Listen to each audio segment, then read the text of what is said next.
So I got a question for you, Thomas. Anyway, what do you think of this this whole coronavirus thing? Anyway, you think it's being blown out of proportion? You know, I definitely think it's worthy of taking some precautions. No doubt, it's quite the virus that's come out. However, I do think it's being blown out of proportion by the media. I mean, the death rate's definitely nothing that we can just ignore, but I don't think it's worthy of panic to the point of we literally have stores running out of hand sanitizer and toilet paper and paper towels, and it's really the panic of these people who are over preparing that cause the shortages, which then make panic worthwhile. If everyone just relaxed a little bit, I think we'd be in a much better spot. And we are taking steps to make ourselves safe at the governmental level. Yeah,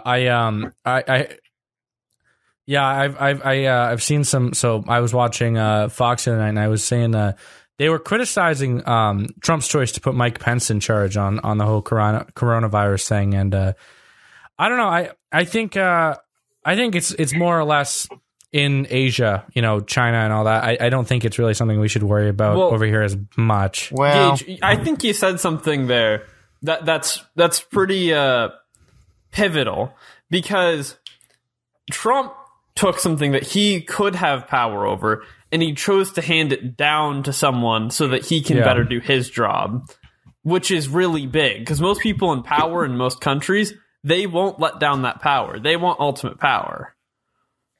That's a good thing. Yeah, well, I wasn't saying. I know. That's not where you're going. It's just that came to my head, you know? Yeah. Like, yeah. Have there been any reported deaths in the U.S. of coronavirus? Yeah. There have been? Yeah, tons, like over 20. Yeah, I heard some stuff. It was in New Hampshire a couple weeks ago. The first case in New Hampshire. I'm praying to God it doesn't come to Maine. I'll tell you what. But it's only affecting older people, like, really bad. A lot of younger people are getting sick, and a lot of people don't even have symptoms. So we don't really know how many people are have it or, you know, have signs of it, because a lot of people don't even have symptoms, which is kind of scary. Yeah, it's a really sneaky virus. Yeah, that's definitely the scariest part. The fact that it can be transferred and transmitted before the symptoms show. I mean, I'm in no position to know how you would even fight that. I'm glad we have people who are much more knowledgeable than me in charge, but that's certainly the scary part. Yeah. I mean, if we want to sue coronavirus, I think we've got the. Yeah. I don't know. I said the same thing. We were doing a podcast. It was just Brody and I quite a few weeks ago, and Brody was talking about the coronavirus stats, and I was saying it's going to be similar to Ebola. You know, it's going to come into the U.S. There's going to be a few cases, and we're not going to hear anything about it. But this has been constant on the news every night. I've seen so many reports on CBS, ABC, Fox, all the MSNBC, all those big news networks, and I don't know. I mean, I guess it's a bigger deal, but there was a stat that a scientist had said that about 100 million people are going to be affected by February 22nd in the United States. I don't think there's any more than 1,000 or something. The last time I looked into it, but it's definitely not 120 million. Right.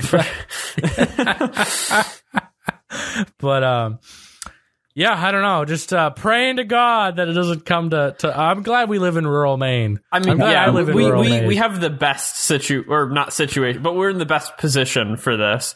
We're in a developed country in a low population area. We stand pretty good chances. We do, yeah. And even if it did come to Maine, Portland maybe, right? But we're going to be fine, you know? Just hunker down a little bit in Jackman. We'll be fine. God, I love Jackman. They must be... Yeah, they must be scared about it, though, at Farmington. I actually haven't heard any real concern from anyone around here. My buddy from Orono, not Farmington, but somewhat close by, sister schools, he's a little scared about it. But... Again, from the common people, I haven't heard too much scare around here. my buddy from Orono, aka Brody, is a little scared about it too. So They started doing that thing where it's like they put the sanitizer in a sprayer. They go down the halls in the morning and they spray the doorknobs. It kind of looks like those little clippets from where they're going down the streets with the fumigator things. Huh. Desanitizing. Yeah. It's kind of flipping me out a little bit. you scared, Brody? A little. You might get the coronavirus. I don't know. Just don't come home for like months. Okay, you're already, you've been exposed. You're too Brody. far gone. I'm not talking to you anymore. Yeah. I might catch you through this. Get out. Leave the podcast right now, Brody. I don't want. Oh my God! It's Yeah, good to hear they're taking steps. but now. yeah. I was just in Waterville before I just got back, and I was thinking, oh my God, I'm in the public place. There's a lot of people. One of them could have the coronavirus. Okay. I love how the CDC's basically been like, wash your hands and don't travel to Italy or China. And everyone's like, panic! Oh my gosh, we gotta do every precaution imaginable.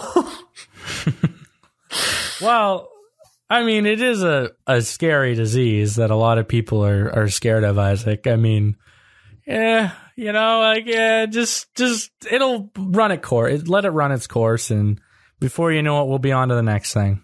Yeah, the thing about it is it's definitely worth being it's worth knowing about it, and it's worth taking some precautions, but you have to keep in mind there's not a whole lot you can do personally other than what they always recommend when anything breaks out. Just wash your hands, don't go to huge crowds for right now, and just generally don't touch your mouth, your nose, your ears. And that's the best you can do. There's no point in overly worrying.